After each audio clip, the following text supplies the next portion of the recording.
Gold, trusted gold buyers. మీరు తాకట్టు పెట్టిన బంగారాన్ని విడిపించి ఈ రోజు ఉన్న మార్కెట్ ధరకు కొనబడను. సూపర్. అది క్రమశిక్షణ అనేది ఆయనతోనే నేర్చుకున్నాను. అట్లా ట్రావెల్ చేసుకుంటూ దానవీర సూరకర్ణ, చాణక్య చంద్రగుప్త, అనార్కలి, రామపట్టాభిషేకం 4 సినిమాలు అక్కడ చేసి 5వ సినిమా అన్నపూర్ణ స్టూడియోకి వచ్చా. ఓకే. అంటే మళ్ళీ నాగార్జున గారి దగ్గరికి ఎలా ఎంటర్ అయ్యాను. అక్కడి నుంచి రాజా రమేష్ అని ఒక సినిమా, నాగేశ్వరరావు గారి హీరో. అలా ఆయనతో కంటిన్యూ చేసుకుంటూ 7 మేడ ఇవన్నీ చేసుకుంటూ అట్లా ట్రావెల్ అయ్యాను. ఇక అన్నపూర్ణ స్టూడియోకి వచ్చిన తర్వాత ఇక బయట ప్రపంచం అనేది తెలియదు మనకి. అన్నపూర్ణ స్టూడియోలో ఉండిపోయాను. ఓకే. వాళ్ళ క్రమశిక్షణతో వాళ్ళతో ఇప్పుడు వరకు కూడా మళ్ళీ వేరే వెళ్ళి ఎవరికి మేకప్లు చేయలేదు, వేరే వెళ్ళి చేయలేదు. రిటైర్మెంట్ తీసుకుంటానన్నా, రిటైర్మెంట్ తీసుకున్నాను, finish. This is my story. So Shiva సినిమాకి ఫస్ట్ టైం మీరు శివ సినిమా ఎలా వచ్చింది అంటే ఫస్ట్ రావు గారి ఇల్లు చేసాం. ఓకే. రావు గారి ఇల్లు చేస్తున్నాం. అది కూడా వెంకట్ గారిది అషస్ క్రియేషను. అప్పుడు అషస్ క్రియేషన్, అన్నపూర్ణ స్టూడియోస్ తరణి గారు డైరెక్టర్. అవును. రావు గారి ఇల్లు సినిమా చేస్తున్నప్పుడు మాకు మెల్లిగా ఈ ఉత్తేజ్ స్టార్ట్ అయ్యాడు. ఫస్ట్ రావు గారి ఇంటికి ఉత్తేజ్ అసిస్టెంట్ డైరెక్టర్. ఆ తర్వాత రామ్ గోపాల్ వర్మ గారు. రాము ఏంటంటే కంటిన్యూటీలు చూసుకునేవాడు. ఓకే. ఒక కళ్ళద్దం పెట్టుకొని. అయితే రాముకున్న ఒక అలవాటు ఏంటంటే ఏ వస్తువు ఎక్కడ పెట్టాడో అక్కడ మర్చిపోయి వెళ్ళిపోతూ ఉండేవాడు. అప్పటి నుంచి మరి మతిమరుపు అన్నాలో మరి ఏమన్నాలో కానీ మరి వేరే ఆలోచించాడో తెలియదు కానీ బట్ ఏదన్నా చేతిలో బుక్ ఉందనుకో, బుక్ ఒక దగ్గర పెట్టి వెళ్ళిపోయేవాడు అనమాట. అంటే అతని ఆలోచన విధానాలన్నీ వేరేగా ఉండేవి. అట్లా రామ్ గోపాలను పరిచయం మాకు. అలా ఇబ్బంది పడే క్షణాలు ఉన్నాయా అలా మర్చిపోవడం వల్ల? మర్చిపోవడం అంటే ఇక్కడ ఒక చిన్న ఇది ఉండేది. నాకున్న దీనికైతే వేరే అయితే మాట అనేసేవాళ్ళం. కానీ ఇక్కడ ఏంటంటే మా సౌండ్ ఇంజనీర్ రాజుగారి అబ్బాయి. ఓకే. మాకు అన్నపూర్ణ స్టూడియోలో సౌండ్ ఇంజనీర్ గారు ఉండేవాళ్ళు కదా, ఆయన అబ్బాయి కదా. అతని మీద ప్రేమతో ఇతను బాగా చూసుకునేవాళ్ళం. వాస్తవాన్ని చెప్పాలంటే అది వేరే వాళ్ళు అనుకుంటే అది వేరేగా ఉండేది. అక్కడి నుంచి అలా పరిచయం అయిన తర్వాత రావు గారి ఇల్లు తర్వాత విజయ్ సినిమా చేసాం. విజయ్ సినిమా తర్వాత ఒకసారి అన్నపూర్ణ స్టూడియోలో వెంకట్ గారు పిలిచి శివ సినిమా చేస్తున్నాం, శివ చేద్దాం, మేకప్ టెస్టులు చేయాలి. సరే. ఇక అక్కడి నుంచి అంటే అంతకుముందు స్టోరీ డిస్కషన్ ఇవన్నీ మనకు తెలియదు. మాకేంటంటే కథ అంతా అన్నీ అయిపోయిన తర్వాత సినిమా షూటింగ్కి వచ్చేటప్పటికే కదా మేము వచ్చేది. అక్కడి నుంచి మేకప్ టెస్టులు స్టార్ట్ అయినాయి. చిన్న, బ్రహ్మాజీ, ఉత్తేజ్, తర్వాత శుభలేఖ సుధాకర్. అంటే శుభలేఖ సుధాకర్కి అప్పటికే యాక్ట్ చేశాడు అనుకోండి. ఆ బ్యాచ్ ఉంది కదా, ఈ బ్యాచ్ అంతా రావటం మొదలు పెట్టారు. మేమేంటంటే అంతకుముందు సినిమాల్లో చూసేవాళ్ళం. అంటే యాక్ట్ చేసిన వాళ్ళకే మేకప్ లైట్ ఉండేది. వీళ్ళంతా కొత్త మొహాలు. చూస్తే కొంతమంది రౌడీలాగా ఉన్నారు, కొంతమంది ఉన్నారు జీన్స్ అంటున్నాడు, ప్యాంట్ అంటున్నాడు. నాకేం అర్థమయ్యేది కాదు.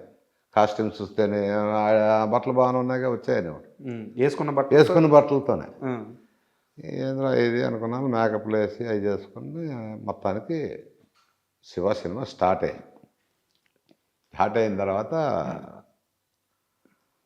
ఫస్ట్ ఎక్కడ చేసామంటే అన్నపూర్ణ స్టూడియోలో ట్రయల్ లేదా మొత్తానికి ఎవరినో పెట్టి ముందు ట్రయల్ ఏది చేసుకున్నారు, చూసుకున్నారు. ఇంత అయింది. అయిన తర్వాత ఫస్ట్ అక్కడ సికింద్రాబాద్ సీసా స్కూల్ ఉంది సార్. అక్కడ బయట ఒక 40 ఫీట్ క్రెయిన్ పెట్టి స్కూల్లో పెట్టి కెమెరా పెట్టుకొని ఇటు నుంచి రౌడీలకు వచ్చి కారు ఆగుద్ది. బోట్ షాట్ కారు ఆగుద్ది. స్టూడెంట్స్ అందరూ బయటకు వస్తారు. నేను పెట్టేటప్పటికి నేను ఏంటిది బాగా ఇంట్రెస్ట్గానే ఉంది అనుకున్నా. గోపాల్ రెడ్డి గారి కెమెరా. సరే ఆయన పెట్టాడు. 4 షాట్లు అని చూసాం. జనాలు రావటం వెళ్ళటం చూసాం. ఫస్ట్ ఇంట్రెస్టింగ్ స్టార్ట్ అయింది నాకు. అంతకుముందు ఏంటంటే డైరెక్టర్ల దగ్గర పని చేసాం, ఇట్లు ఇచ్చాం, కానీ క్లారిటీగా ఉండేది కాదు, మాకు తెలిసేది కాదు. సెట్లో ఉన్నా కూడా మాకు అర్థమయ్యేది కాదు. ఏదో షార్ట్ డైలాగ్ చెప్తున్నా తీస్తున్నారు. ఇదేమైపోయిందంటే ఇతని దగ్గర ఉన్న గొప్ప విషయం ఏంటంటే రాము గారి దగ్గర మాకు అప్పుడు కొన్ని క్రమశిక్షణలు ఉండే. కో డైరెక్టర్ వచ్చినా మాట్లాడకూడదు, అసిస్టెంట్ డైరెక్టర్లతోనే మాట్లాడాలి, హీరోలు వస్తే పక్కకి వెళ్ళాలి, డైరెక్టర్ దగ్గరికి దరిదాపులకి వెళ్ళకూడదు, హీరోయిన్కి అంటే ఒక మోసలో పెరిగాం మేము. అప్పటి వరకు ఇండస్ట్రీ అది. ఇప్పుడు ఏమైపోయిందంటే ఈయన వచ్చిన తర్వాత, రాము గారు వచ్చిన తర్వాత పిలవటం, బుధమే చేయటం, నాకు ఇలా కావాలి చంద్ర, నాకు ఇలా కావాలి అంటే మనలో ఒక టెక్నీషియన్ కలిసిపోయాడు. అంటే డైరెక్టర్ లాగా మాకు అనిపించలే.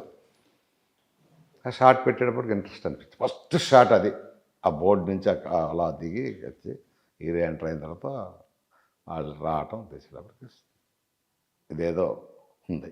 ఇది అక్కడి నుంచి ఆ సీసా స్కూల్లోనే అన్ని ఫైట్లు కానీ, జెయ్యి కానీ, సైకిల్ చైన్ తీయటం కానీ, ఇదంతా అక్కడి నుంచి మాకు కొద్ది నమ్మకం. అంటే డైరెక్ట్ అప్పుడు నమ్మటానికి మనం ఎవరం, సినిమా కదా, అప్పుడు ఇతను డైరెక్టర్ కాదా అంటే ఈ రోజుల్లో అనుకుంటాం నమ్మకం ఉందా లేదా. అప్పుడు సినిమా చేస్తున్నాం అంతే, మాకు ఇంట్రెస్ట్ అనిపించింది. నమ్మకం లేదు అనేది అంత పెద్దోళ్ళం కాదు కదా, సినిమా డైరెక్షన్ చేస్తాడా లేదా అనేది మనకి అంత కాదు, బట్ ఇంట్రెస్టింగ్ ఉంది. మీరు ఇందాక ఒక మాట అన్నారు, అంటే ఆ రోజుల్లో ఎలా ఉండేదంటే డైరెక్టర్లు వస్తే కలవకూడదు, వాళ్ళని విష్ చేయకూడదు, లేకపోతే హీరోల దగ్గరికి వెళ్ళకూడదు అని చెప్పేసి. నేను ఇంకోటి విన్నాను, అప్పట్లో కనీసం ఒక టెక్నీషియన్ అంటే షూ వేసుకోకూడదంట, అదే చెప్తా, ఒక వైట్ షర్ట్ వేసుకోకూడదంట. అవును, అంటే అంత ఇదిగా ఉన్నప్పుడు రాము ఇవన్నీ బ్రేక్ చేశాడు. నేను చెప్తున్నా, అదే చెప్తా. షూ వేసుకుని వచ్చినప్పుడు ఎట్లా అంటే ఆఫీస్కి వెళ్ళామంటే చేతులు కట్టుకొని ఉండాలి, షూ వేసుకొని లోపల రాగాలి, చెప్పులు వేసుకొని లోపల రాకూడదు.